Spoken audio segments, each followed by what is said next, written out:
Dia de depoimento também lá em Brasília, Joel, mas nesse caso a gente está falando da Comissão Parlamentar de Inquérito que está investigando os ataques golpistas de 8 de janeiro. Um longo depoimento de Anderson Torres, que foi ministro do governo do ex-presidente Jair Bolsonaro, foi também secretário de Segurança do Distrito Federal e era o responsável pela segurança do DF no dia em que os ataques aconteceram em 8 de janeiro. O Márcio Rocha está acompanhando essa sessão lá no Senado, tem mais informações para a gente. Márcio, boa tarde para você. Márcio, boa tarde, bem-vindo. Obviamente, o Anderson Torres tem sido indagado várias vezes em relação àquela minuta golpista que foi encontrada na casa dele em um cumprimento de mandado de busca e apreensão, né, Márcio?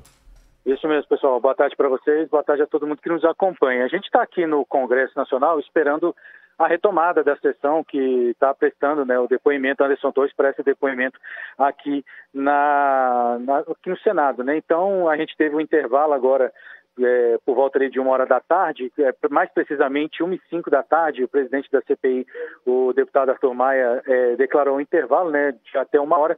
A gente deve ter a volta dessa sessão a qualquer momento. Enquanto isso, né, a gente fica na expectativa para novas respostas do ex-ministro da Justiça e Segurança Pública, Anderson Torres, né, ele que é acusado, tem várias acusações, várias suspeitas contra ele. A gente lembra que esse depoimento é importante porque ele segue respondendo algumas perguntas dos parlamentares, mesmo por ele tendo recorrido ao Supremo Tribunal Federal para ficar em silêncio, né? Porque a gente conversou antes dessa entrada aqui, também nos últimos dias, com a defesa dele. A verdade é que a defesa defendeu, né, que ele respondesse essas perguntas, a estratégia de responder essas perguntas justamente para rebater as acusações que ele responde na Justiça. E essas, inclusive, são as primeiras declarações de Anderson Torres desde que a gente teve esses ataques aqui na sede dos Três Poderes, aqui em Brasília. E aí, na fala de apresentação, ele afirmou o seguinte, que tem contribuído com a investigação desde o início e que não sabia de qualquer operação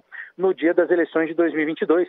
A gente lembra que existe a suspeita, né, da PRF, a Polícia Rodoviária Federal, ter feito blitz, né, principalmente em cidades do Nordeste, para prejudicar, né, a chegada dos eleitores do presidente Lula, o presidente que foi eleito, para votar, né? E existe essa suspeita, inclusive, de que isso tenha sido até uma ordem de Anderson Torres, mas ele negou qualquer tipo de acusação nesse sentido. A gente lembra também que no dia 8, precisamente, ele comandava a Secretaria de Segurança aqui de Brasília, mas não estava presencialmente aqui na capital, ele estava nos Estados Unidos de férias. E também chegou a falar durante essa fala inicial, né, sobre a minuta do golpe, que foi encontrada por ele, na casa dele, né, durante uma operação de busca e apreensão da Polícia Federal. A gente separou um trechinho para ouvir agora, porque ele afirmou que o documento, segundo, né, que foi falado aqui na CPI, não tinha qualquer significado ou qualquer valor jurídico e que ele não compartilhou esse ou qualquer outro documento com qualquer outra pessoa, que é o que a gente vai ouvir ele falando agora.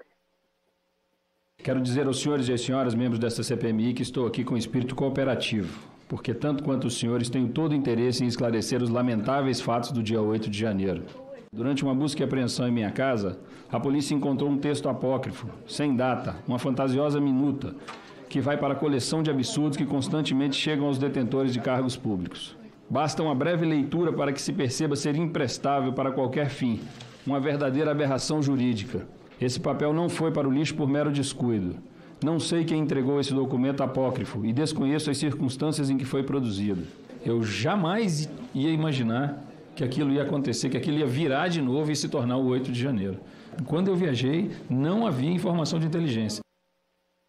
Pois é, mas o fato é que Anderson Torres continua sendo investigado sobre uma possível omissão ou até uma participação nos atos do dia 8 de janeiro, né, o que acabou levando à prisão dele no dia 14 de janeiro, quando ele chegou aqui no Brasil, vindo justamente dos Estados Unidos, depois que tudo estourou, ele estava de férias, enfim. Quando ele chegou, pisou no Brasil, ele foi detido e ficou detido até o dia 11 de maio num batalhão da Polícia Militar aqui do Distrito Federal, no Guará, né, uma região administrativa distante aqui cerca de 10 quilômetros do centro de Brasília. E aí ele foi solto no dia 11, né, e agora ele tem que usar a tornozeleira eletrônica, não pode sair de Brasília, manter contato com os demais investigados, enfim, tem uma série de medidas cautelares que ele precisa cumprir caso, se não cumprir, ele volta a ficar detido. Lembrando que Anderson Torres também afirmou que não fez qualquer tipo de intervenção na Polícia Federal sobre as investigações ou de políticos ou até mesmo do ex-presidente Jair Bolsonaro. E só para a gente encerrar aqui, pessoal, a gente tem que lembrar que antes de começar o depoimento de Anderson Torres,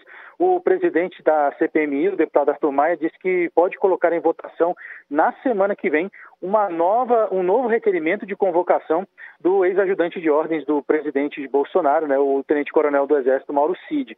E aí a ideia é que ele possa, desta vez, responder as perguntas que foram feitas pelos parlamentares na última sessão da Comissão Parlamentar de Inquérito. E alguns parlamentares, inclusive, fizeram requerimentos para que ele respondesse sobre o caso das joias do ex-presidente, o que foi negado pelo Arthur Maia, né, o presidente da CPMI, falando que isso não tem qualquer relação com o dia 8 de janeiro. Então agora a gente está na expectativa da volta do depoimento aqui de Anderson Torres, e aí a gente vai ver se ele responde mais algumas perguntas ou vai ficar do jeito que está até o momento. Boa. Valeu, grande Márcio. Um abraço para você, queridão. Bom trabalho aí. Márcio. Abraço, pessoal. Tchau, tchau. Valeu. Bom, depoimento que vai longe, pelo jeito, né? O Márcio já desligou aqui e saiu correndo, porque eu tô vendo aqui na transmissão do Senado que o depoimento já voltou, né? Então, o Márcio vai correr lá para dentro para acompanhar o depoimento de Anderson Torres, que vai varar aqui à tarde, com certeza. Boninha.